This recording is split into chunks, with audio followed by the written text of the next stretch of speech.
Christophe. Thank you very much for agreeing to talk to us. Please introduce yourself. Yes, I'm Christophe Jouan. I'm the CEO of Future Foundation, which is a consumer trends business. Our business is to understand. That's all. I was fascinated by what you did, presented yesterday about the risk and what Future Foundation does. Please do tell us more about it.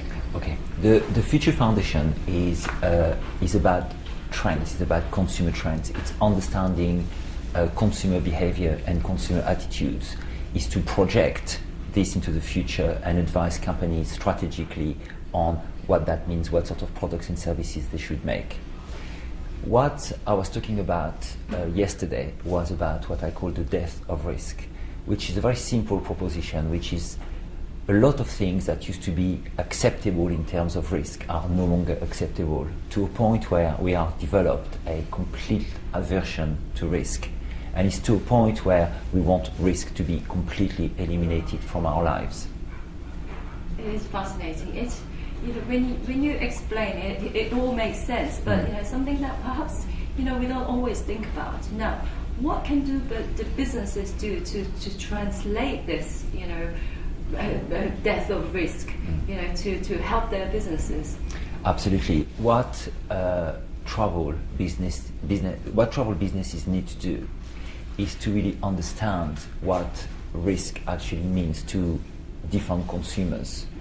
And the death of risk really has translated into travel in a form of what we call the end of adventure or the end of real adventure. So what people do is they research everything before they go somewhere. They need technology while they're on holiday to make sure they stay safe. And there's a whole raft of new products and services that customers are very, very interested in. We are beginning to see in some parts of the world. So it is curated adventure, so it is managed adventure. So a little bit of adventure but at no risk. For example, mystery holidays. What is really fascinating, and I think travel companies should really tap into, is the development of what we call dark tourism, which is really the fascination from the macabre, is the fascination for historical disasters and atrocities. And you have many examples around the world, from Auschwitz, the concentration camp, having record numbers of visitors.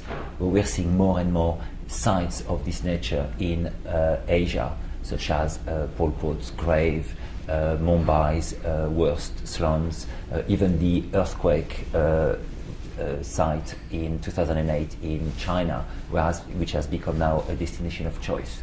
So there are many opportunities for travel companies to understand what people want, how to get thrill with no risk attached to it. Wow. But so in Asia, this region, you just touched that subject. They're ever growing at a very fast rate.